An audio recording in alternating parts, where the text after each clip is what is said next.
Hi, Anissa Coy here with Firehouse Education and this week's Ask Anissa video column. In the last few weeks, we have been talking about writing a scope correctly so that you can get paid right away, fast, and in full. And today, what we're going to talk about is our final fifth element that you need to have in place to make that happen for yourself. So we've already talked about using the right software. We've talked about taking lots of photographs and uploading them with your scope. We've also talked about doing a walkthrough with the adjuster on the job site. And we've talked about the importance of communication. So today, what we're going to talk about is how important it is to be very descriptive on each of your line items in your scope.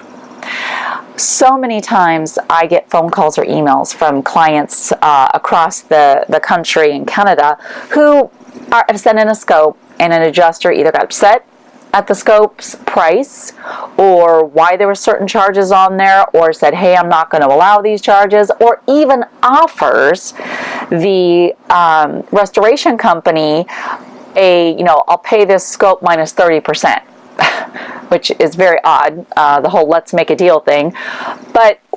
And so I'll have them send me a copy of the scope so I can look at it. When a problem arises with a payment on a scope, there's usually several factors in place, but one of the very big key elements that I find consistently that has happened is that there's a line item with just a big lump sum number and there's no descriptive detail. So it's difficult for someone to just look at that scope and understand why the charge is there. And that should never be on a good written scope. An adjuster should be able to look at that scope, even if they've never been on the job site and seen the job. They should be able to look at that scope, look at your line item, your description that is attached to that line item, and photos that you've uploaded, and they should have a clear picture as to what you did and why. Now, there may be some instances that an adjuster still may need to pick up the phone call and just ask you a couple more detailed questions about something, but it should not be the norm. It should be a rare situation. Okay? Being descriptive is going to do a multitude of things. An adjuster doesn't have a lot of time in their day, and they have 8 hours or so, just like the rest of us, but they also have a lot of claims. They can have 100, 200 claims. If they're a cat loss adjuster, they're traveling all over the country, they're doing their work out of a car or a hotel. So to pick up the phone and have to make a phone call to ask you a simple question that could have been put in a line item description is going to move your claim to the bottom of the stack.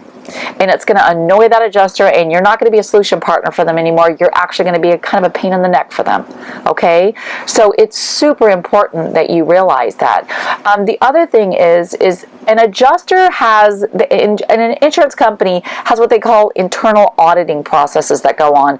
And an adjuster has a supervisor and or a sort of a underwriting or auditing department within insurance companies that will look at claims to make sure that an adjuster is paying claims correctly and substantiated.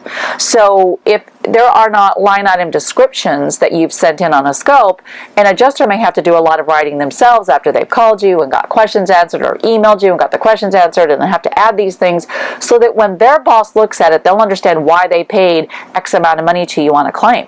All right? And here's a great for instance. On some of my, or on all my scopes, I charge by the hour for my content cleaning. Now, for the majority of items, some items are singled out individual, but I'm charging hourly. So let's say I charge cleaning technician with chemical, 168 hours at $31.89 an hour. If that's all I put on my scope, the adjuster is going to have no idea, okay, what does 168 hours mean? It was 8 hours a day for a month? What was that? So what I do is I add a descriptive line item detail attached to that charge that says 3 people for 8 days at X hours per day to clean general contents throughout the home. Okay? So that adjuster has no question about what was that 168 hours for. When I charge for a supervisor on a job site, supervisory is a lot more. Supervisory is 48 something in my hour, and I charge for that on every single content job. I put, supervisor hours, 40 at whatever the rate is at the time through Xactimate, and then I add a line item detail description that says supervisor on job site at all times to do walkthroughs with homeowner, to answer questions and report to adjuster, to go through and log destroyed items, determine what could be salvaged and what could not be salvaged, things like this. It's important that they understand that I'm not just charging an extra $18 an hour for this person. Like, here's the duties that this person performed on the job site that warranted them being there as a supervisor. Okay, so descriptive line item detail is humongous. And this isn't just for contents, this is for any restoration. If you have 27 air movers at X per day equals blank, and you don't say that was, 9 air movers for 3 days, they're going to wonder, okay, what, like 27 air movers? How many days were they in there drying, right? You may have, 60 air movers in a small footprint, square footage home, because there was 3 different levels. And so you had to, have your proper vortex set up. So you had a lot of air movers.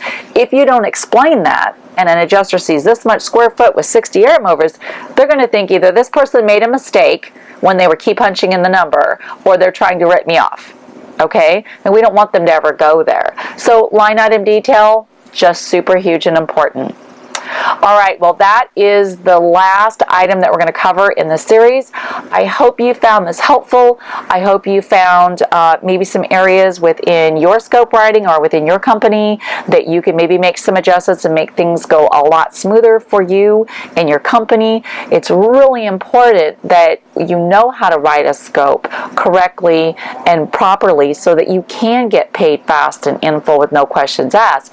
And it not only helps you as the business owner and your cash flow, but it really will help you be a solution partner for the adjusters that you're working with. And that is huge, so that these adjusters will want to work with you lots more in the future. Well, I hope you enjoyed this series. If you did, please comment below. Let me know. I love to hear your guys' feedback. Also, let me know if there's any other questions or series that you would like me to do on the weekly Ask Anissa column. Don't forget, be a subscriber on our YouTube channel at Firehouse Education, and of course, be one of the cool kids. Go on up there and subscribe if you're not already, and you're here on the rnrmagonline.com's website, and subscribe to the e-newsletter so that you get this cool video and lots of other great goodies in your email box every week. All right, well, till then, I will see you on the next video.